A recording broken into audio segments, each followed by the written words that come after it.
What's going on, guys? Welcome back to LOI Fan TV. I hope you're all keeping very, very well. I can only apologize. It's been a little while.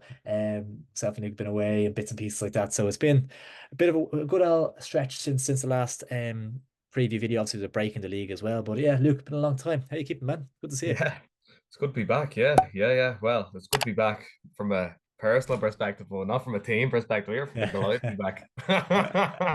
You have so much to talk about, Jesus. I'm buzzing. I'm buzzing. Yeah, with Yeah, you. Yeah, new Jesus, not great. signings, like extended lead up the top. Damien Duff new contract. Where do we begin? Listen, it actually genuine as a Shells fan. Like, if you had have like even tried to paint a picture of how the season was going to go, I don't think like you could even like envisage this at all. Like, it's insane how like to plan everything is going. Like, just like you couldn't even like if we were third, like you'd be buzzing. Do you know, like it's just gone so exceeded all expectation, and like the way the club seems to be run now and the players we can attract, it's just, yeah, it's just from where we were a couple of years ago. It's incredible. No, it's night and day. Yeah, like even like if you would have said to yourself 6 months ago, Harry Wood, the signing for Shells on a 2.5 year deal, you would have laughed, Mental, yeah, absolutely crazy. I think Duff is a big factor. We'll obviously get onto it a little bit in the video, but in terms of attracting Mm. players and stuff, I think the way he's probably, obviously his name itself is big enough, but I think the way, I think it travels in circles around footballers, the way the coach is, and obviously it shows in the pitch and in the league table how good of a manager he is as well. So I think that's a huge attraction for a lot of players as well. So, yeah, I just think, yeah, it couldn't get any better. Like, I think if Duff, he's not like a normal human being. Like, if he was like, I think if he was doing this well, like he'd be like trying to jump over to England or take the Ireland gig or something. But he's just so content with life, and he loves Shells, and it's just, you just couldn't ask for a better manager in the League of Ireland, couldn't you? Know, like, Oh, weird. Like, yeah, it's just a weird one. Like, but no, it's barely for us in the league. I think it's partially because he was over there and he's been there and he's done that as a yeah, player. true. And he knows that like once he go, like obviously he was at Celtic and he got homesick with his family and came back. So Mm, I think he knows once he goes, he's gone. So he's yeah, not rushing it, which is right. Like, what age is he? Like 30, 39, 30. I Like, think he's mid is he, is 40s, he probably for is his he 40? Yeah. age. Well, Yeah, like managerial to like sure Neil Warnock's yeah, like in his yeah, mid 70s and still doing it. So yeah. like it's very young in managerial terms. So there's no rush. Like, Absolutely. Yeah, and he's not in this situation where like he's not, obviously I think he was probably smart enough with his money in his career and stuff. He made a nice few pound. I don't think he's like desperate for a big massive contract or anything. I think he's happy enough, nice house in Wicklow and all. Like, he seems to be content enough with how his life's going, and obviously he's near his family and stuff as well. They're settled. So yeah, I think, yeah, Shells could be held on to him for a good while longer, which is bad news for Shamrock Rovers, but we'll get into all that. Um yeah, well, we'll start off with Chelsea, actually, sure. They're playing away against Drogheda this Thursday. Drogheda, of course, are struggling. They're bottom of the league, and they are off the back of a 5-1 defeat at the Brandywell. Now, Drogheda have actually put up a good fight against Chelsea. I believe they might have drawn twice this season already, so they always do put on a performance against Shells, and they can be tricky at home as well. But Shells will be full of confidence after the 2-0 win against Galway, won't they? yeah, a solid win against Galway. Like really kind of title challengers personified. Like coming in off a break, you're wondering what they're going to be at. And then Joey O'Brien came out and said he did a little mini pre-season. So like they're taking this seriously, and obviously signing Sam Bowe and Ali Coote and now Harry Wood, and they didn't take part last Friday. So them coming into the fold this Friday will be a huge boost for the squad. And yeah, like Drogheda have been very lackluster recently, like a 5-1 hammering up in Derry. Yeah, you're looking at the league table and you're thinking like it's not looking good for them, is it? Like 3 points adrift. Mm. Worst goal difference in the league, and obviously Dundalk are kind of on the up now with a new manager. So yeah, you're kind of fearful. Obviously, the game's been tight between yous this season, but like you're kind of at the stage of the season now where Shells are pushing on and Draw are falling off. So you fancy a Shells win. I think it'll be goals now. I don't think Draw to be able to keep Shells at bay. So I'm going to say 3-1 Shells. 3-1, yeah, yeah, interesting. Yeah, big one. Obviously, Shane Farrell might make his debut for Drogheda against Shells as well in this one, which would be Bring the proof. interesting.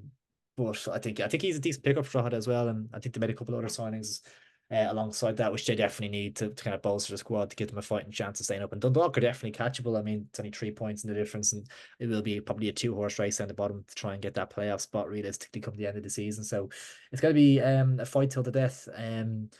But yeah, I think Shells I'm hoping will be too strong for Drogheda here. Be interesting to see if we do see an Ali Coote or Harry Wood. I can't imagine they'll start the game, but they might come off the bench or something. Be good to see them introduced at some stage. But just kind of goes towards that steps that Shells are taking to go to that next level. You kind of I was surprised to see Jad Hikiki go on a permanent. I thought it might be a loan deal, but getting rid of Hikiki and Shane Farrell and bringing in Wood and Coote, it just feels like they're elevating the squad a little by little all the time.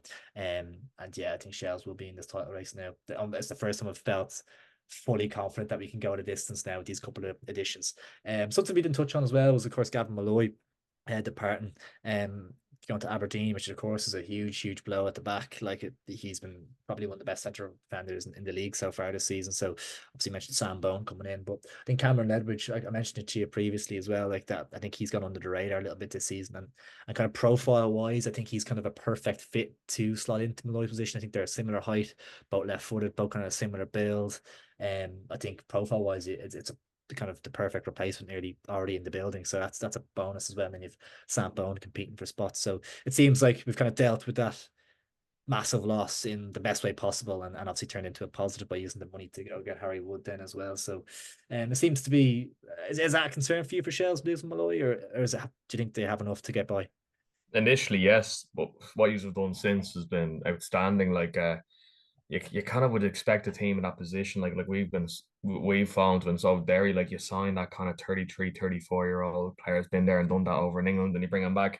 But like it's kind of really smart by Duff. Like Sam Bowen's kind of been in and around the League of Ireland. He was obviously over at Maidstone, the FA Cup run, Yeah, which yeah, notably the Ipswich, and like he's a solid player at a decent age, and obviously Ali Coote's been in America, but like on his day, like Liam Bird is can be one of the best players in the league. So like it's just really smart acquisitions. It's like it's not pushing the boat out. Whereas like if just say he's don't win the league this season, he's down next season. You're like, oh my god, have this player yeah, on our books and he's cost us fortune. It's not like that. It's a gradual progression, which is really kind of smart, really calculated from Duff. So yeah, it's looking good. yeah.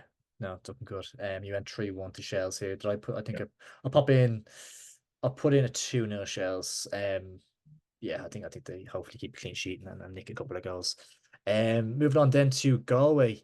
They obviously off the back of that 2-0 defeat at Tucker Park, they play host to Bohemians. Now, this is always a tricky game to call. I think I think Bohemians went up to Galway and actually beat them earlier in the season. Mm. And Bows, as we've kind of mentioned previously, there always that kind of unpredictability to them. Whereas Galway, on the other hand, you kind of know what you're going to get, a solid side, and will cause you problems.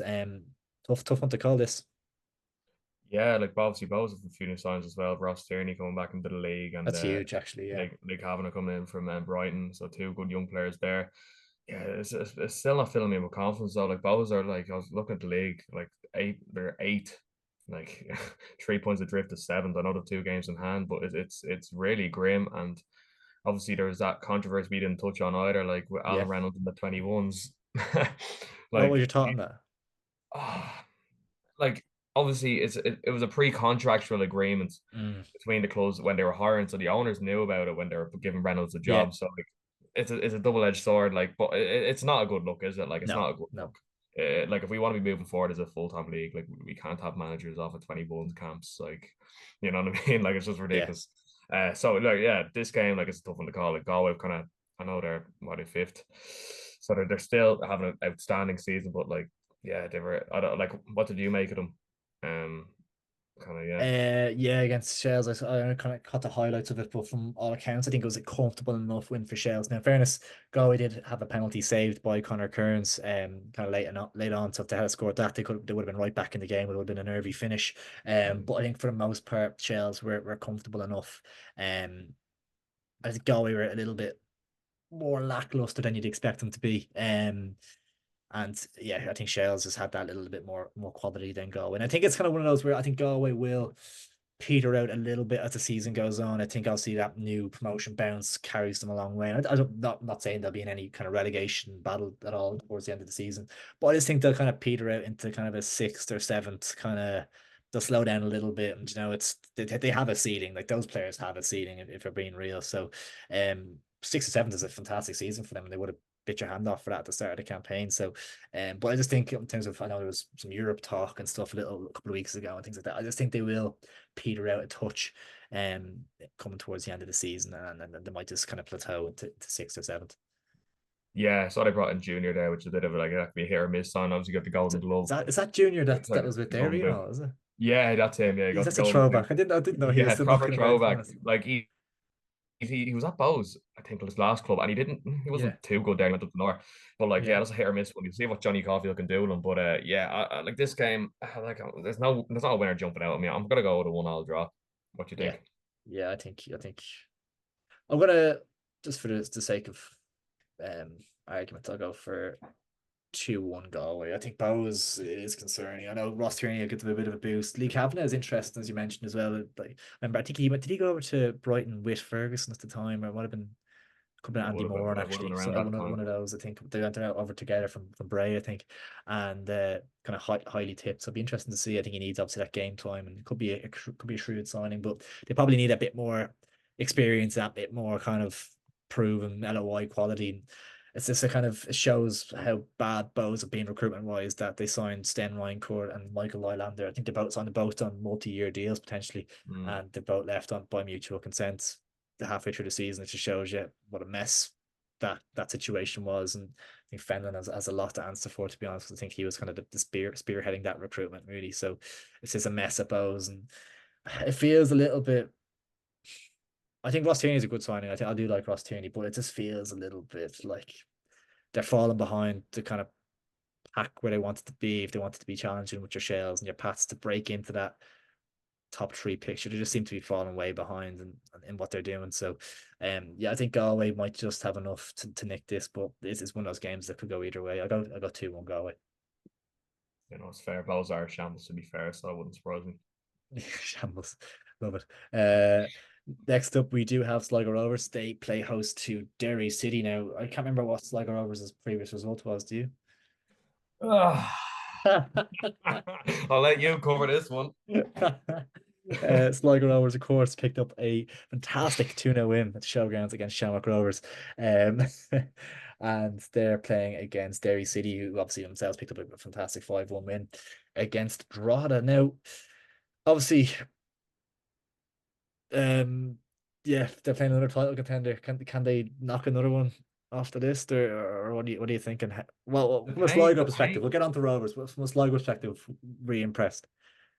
the pain I feel when I look at Sligo. The pain, like Ed McGinty's in goals, Simon Powers on the wing. Like it's. Yeah. Anyways, not to touch Simon off that. Power was cooking. Yeah, like yeah, it was like they weren't that good against us, to be honest. Like we were like, anyways, I'm not gonna get into us now, but like they got their win, and to be fair, Simon Power took his 2 goals really well, Yeah. outstanding, Proper and point especially to the second prove, you one. feel there, wasn't there? Like he Yeah, had a point to prove. 100% he had a Yeah, point to yeah. prove. Coming back from England and kind of he never really was given a chance. Then he had his injury problems, but like yeah, he definitely had a point to prove. And yeah, like they gave up chances to Sligo, to be fair to them, but McGinty does what McGinty does, and most saves in the league this season. Yeah, it'd be interesting to see what Derry will do. Like they're kind of hitting the run of form now. Like Cameron Yeah. Dummigan back in the team, scored a cracker against Drogheda, like, and like he's highly tipped, but he's another player that's kind of like in and out of the team with injuries. So yeah, like Derry are kind of. I'd be interested to hear your perspective on it, kind of like with them on your tails a bit, two Yeah. points off. But like, how are you feeling with Derry? Because like they're starting to mower now. Like it's a wins on the bounce. I think so. Yeah, yeah. Yeah, And then obviously putting 5 past Drogheda, it is kind of a scary, kind of ominous feeling about them a little bit, and it's kind of like, they're just is it, quietly kind of yeah. ticking behind us. Yeah, Yeah. and is it like you're kind of getting that impression like they've been thereabouts the last couple of years? It's a their year type thing. Like it's a great Mm. opportunity for them to really go on and try and do it. And I think they'll be disappointed in themselves if they don't win the league from this position a little bit as well.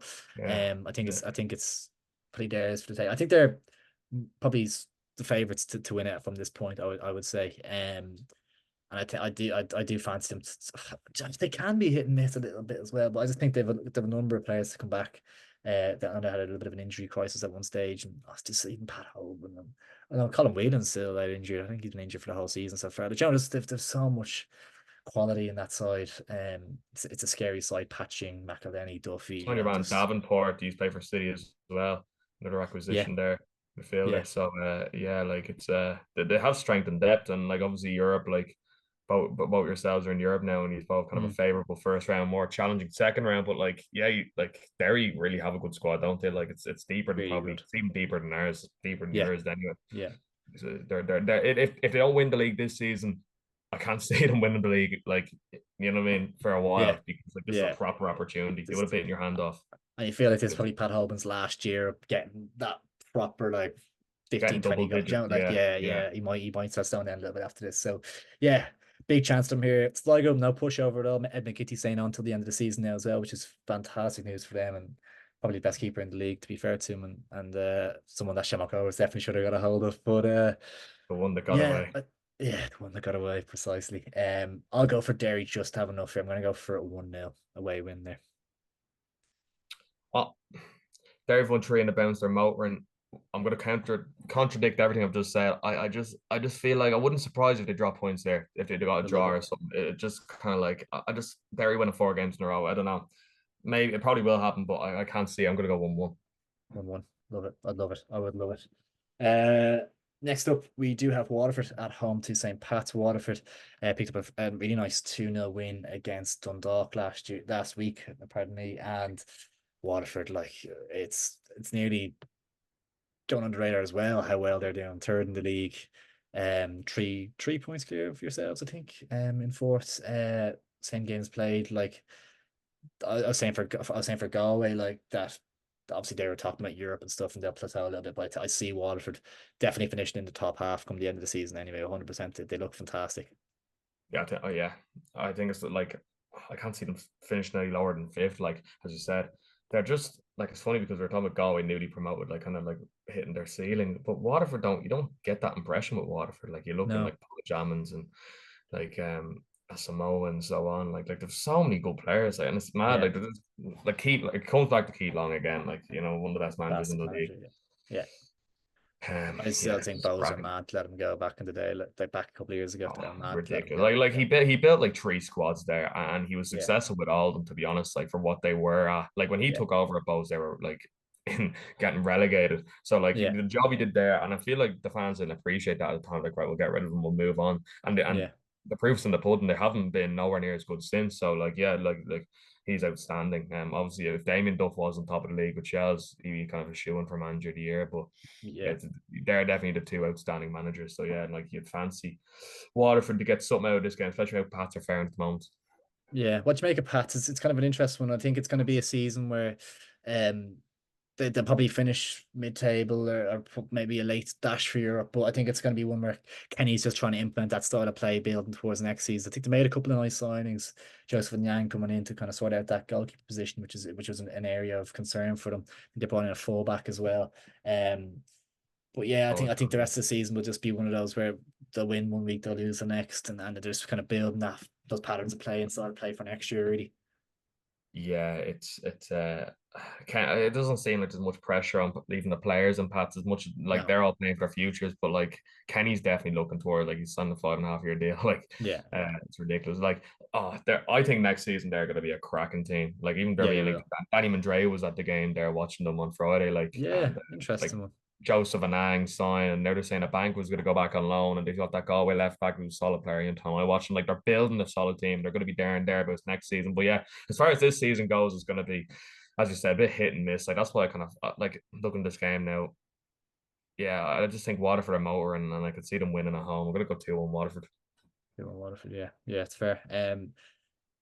I'll agree with you. I'll go for a home win. Actually, I'll go for a draw. I'll go 2-2. I'll go 2-2. I could see there being a couple of goals there. On pass quickly before we move on. Do you see they must have some money to throw around? Obviously, the Kenny deal and bringing in these players. And if Mandrew comes back to Ireland, I'd be shocked. Like I think he is. I think he's been linked to like 10 League One teams, maybe one or two Yeah, Championship teams. Like I'll be shocked if he comes back to pass. if you look his name up on Twitter, like every single League One club is like, oh, Mandrea. Like even when Yeah, yeah, Portsmouth yeah. got like promoted, they all want him. I think it might be more personal reasons rather than a career choice. If that was I to was thinking happen, that because obviously his missus is kind of high profile and ever. She lives in yeah, Dublin, as far as I know. So maybe that's he yeah, wants to come back and live with her or maybe, something. You just yeah. don't know these situations that are personal lives of people. Like, It's a funny one because Kenny came out before their last game and he was like, "Look, like I had him in Ireland squads. He's not on that stage of his career to come back." But then he was at the game, so you're yeah, wondering is Kenny just pouring cold water on it to kind of fend off interest? I kind of could see him coming back. To be honest, like I just feel like like Kenny like has the money and resources to bring him back, and I'd be shocked if he didn't go to Rovers though. Would you not be? yeah. Oh, I would be if this was November and like there was players that are contract, but I think where our hands are tied with kind of all the players Maybe, that we yeah. have. And I Yeah, think if maybe. there was a time to get him, it would be now. Like as I said, I'd love him to come back to Rovers. I'd be sick if he signs for Pats, but I just think right now it's kind of there's a bit of a loophole where like Pats can sneak in and grab him and give him a good Yeah. wage. Because you probably have a lot of money being spent on McAnef. He hasn't really come in yet. Burn as well. Still, Mm, you have to get going the season. Like, there's a lot of players that are Rovers that are on good money. Like, so maybe there isn't yeah, the yeah. wage structure. Or, like, it doesn't make sense right now to do that deal. And yeah, it could be a good chance for Pats to sneak in. But yeah, I'll be shocked to see him come back at this stage of his career to Ireland. But you never know. You never know. Finally, then the one I've been waiting for, the one I have been waiting for, Shamrock Rovers, play host to Dundalk. Now, Luke, talk to me. Floor's What yours. do you want to know? What do you want to know? Where do you sit with it all? What's going on? I'm actually, Is it here's a good question. Here's a good question. Is it a two-horse race? Are Shamrock Rovers yeah, out of the a title hundred, a race? hundred percent 100%. it is. After the Pats game, I said that. That's Like I not was mind games. Like you're saying no, that no, I'm not definitely. even saying that. Like it's like Brady's like going like, oh, you never know, but come on, we're 15 points off. Like there's no chance, and like we haven't strung together 3 wins in the well, maybe might have the start, but like you know what I mean. It's been diabolical. I think Yeah, I saw a stat that McDonald said it was like the most losses we've ever lost when we won the league was a 5 or 6. 5 or 6, and you have seven Yeah, already or something. Is and it? we're at 7 now. So Yeah, like, it's come on, mad. That's like mad. it speaks for itself. Like we're done. Yeah, like there's just so much stuff you can touch off. The goalkeeper. Let me just start there. Like that.